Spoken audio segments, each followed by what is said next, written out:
you heard Perry Groves in the news saying if Bellingham's not fit, we won't win the next World Cup. So who's right, Piercy or Grovesy? Piercy. I think where I disagreed with Grovesy was when he said the England players will accept it. No, they won't. They won't accept it. If you're Lionel Messi, they might accept it. If you're Ronaldo, they might accept it. They still won't like it. They won't like it. But you look at that England team, there's no out and out superstars that should deserve any special treatment. You could argue quite correctly that nobody within the team should deserve any special treatment. But you get it, I get it. Guys like Messi are completely different, right? But when Bellingham's in that England team, he works his socks off. Of course he does. Yeah, and I think they're a better team with him in it. I don't think there's any doubt about that. But if they're suggesting there's one or two problems, in and around the squad, that's for the greater good of the team. That cannot be allowed to happen. Yeah. I find it intriguing that those suggestions come out when he's not part of the squad. Yeah, that's a bit strange, wasn't it? Yeah. That was a bit strange. No, Jeff, England are a better side. We'll fit Bellingham in it when he's playing well. There's no doubt about that. What I think they've missed at the weekend, and they've missed for a while now, as I've mentioned earlier, a bit of quality in wide areas to go and take people on and beat people. But I don't think... Well, the saying is there's no one man greater in a team, and that should always be the case. But that's where I disagree a little bit with Grovesy. I don't think... I've been in and around enough dressing rooms as a player and as a coach, as a manager, to think players, generally speaking, do not like anybody being treated differently. Okay. Let's take a call from a Liverpool and England fan. David's on the line. Morning, David. Good morning, David. Morning, chaps. How are we? Very well, thanks. How are you? Yeah. I'm very well, very well. Just posing a question. She talks about England and listen to it all the morning. Guys, how many world-class players do you think we've got? I'm not talking potentially world-class players.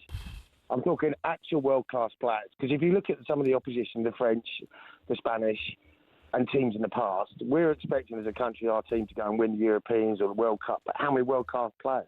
Yeah, it's a good question. Me and the lads were talking out the weekend in the football club, and we reckon we've got one. Who is? One world-class. If he's got goalkeeper, world-class, no. Fullback, no. Take Trent, for example. Trent's a great footballer, but is he a world-class fullback? Not a chance, and I'm a Liverpool fan. So who is the world-class player then? Oh, well, man, let's try and have a guess at it, right? Before you answer it. Your world-class player. Oh, dear me. Well, there's an argument, Harry Kane, surely. Harry Kane would come into the equation. That's the only one we could come up with. Yeah. Yeah? Oh, well, you look at his record. Declan Rice. That's the next one I was going to throw at you, funnily enough, David. I was going to throw Declan Rice at you.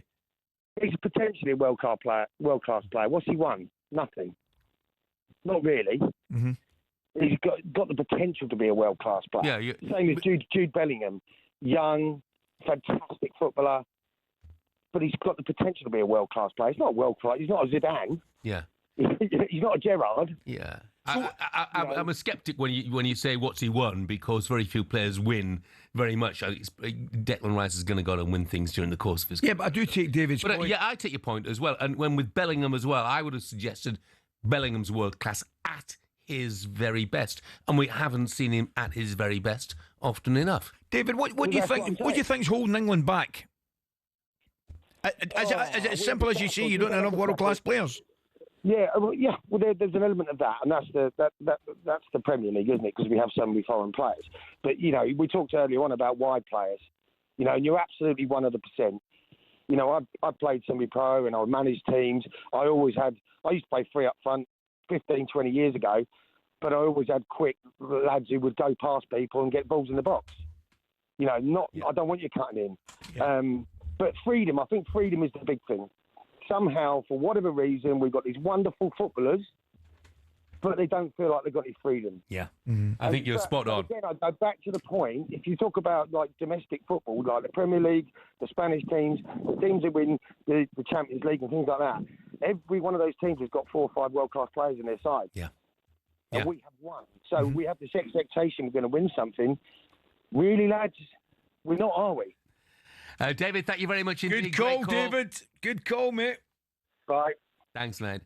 Look, we did say we'd touch on the other nations as well, the other home nations. Watched Northern Ireland last night. And was it a good win in Luxembourg? And they were by no means disgraced.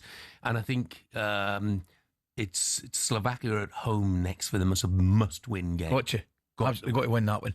I know Wales actually won. Was it Kazakhstan they won? Yeah, it was a big win for them as well. It wasn't easy for them out there. And they're probably had a draw with Hungary, unless I'm mistaken. I think they're 2-2 with Hungary. Yeah, but no, I agree with you. I think I like the way Michael sets up his team, and there's some good young ones coming through there. We're going to be brutally honest.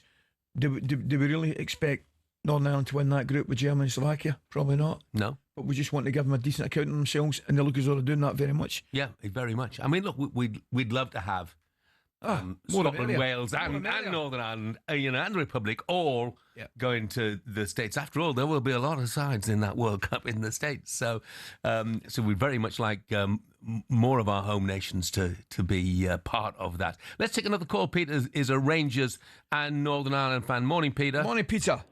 Good morning, guys. Morning, Jeff. Morning, Ali. Ali, pleasure to be talking to you. Grew up idolising you as a Rangers fan. Thanks, Peter. Lovely to talk to you, mate. Listen, I think you've more or less answered my question there, Ali. I was looking to gauge your thoughts on the possibility of Northern Ireland maybe getting thereabouts. A fantastic win on Thursday night against Luxembourg. And then last night, let's face it, we gave Germany a scare up until half-time. Isaac Price with that I describe as world-class finish, side-footed volley from a corner kick into the back of the net against one of the top nations in the world. I tell you, a lot of good performances as well, Yeah. I mean, Conor Bradley and Devaney, Shea Charles, I thought they were all terrific. That's it. Your previous caller there, talking about the world-class players that England possibly have that they can pick from. We have got a team based predominantly in the Championship. We've got the likes of Trey Hume, Conor Bradley. We're blessed to have the likes of Conor Bradley. But, with the pool of players we have, under Michael O'Neill, who is always an advocate for believe in yourselves, belief. Who knows? The 2 home games at Windsor Park, which, let's face it, no other team likes to go to. 20 years ago yesterday, England fell foul to that. Healy.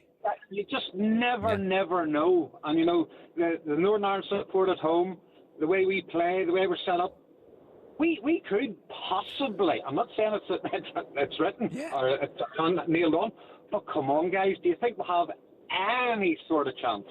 Of course you do. Those next 2 games are massive. Absolutely, Peter. I really think you've got a great coach, a great manager. I think Michael's doing a terrific job. I genuinely do. And if you get that old stadium buzzing, which I'm sure it will be, of course you've got a chance, mate. Yeah.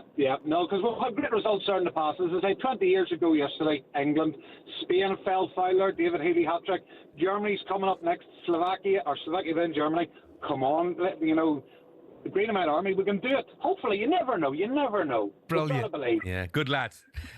Peter, thanks very much. Best of luck, Peter. Thank you. Jerry Armstrong was part of the commentary team last night, or the pundits. Remember Jerry? Oh, well, can never forget, the World Cup and Jerry Armstrong. Incredible, wasn't it? Where was that game played? Was it Seville? I know, wasn't it Madrid? They beat them 1-0, didn't they? I remember that great side, Jimmy Nicholl. Yeah. Jerry Armstrong, Big Billy Hamilton. Wonderful. Sammy McIlroy, all those boys. Brilliant lads, eh? Oh, Jerry's a great lad. talkSPORT Breakfast, waking you up Monday to Friday morning from 6 a.m. on AM, on DAB, via the talkSPORT app and on your smart speaker. talkSPORT.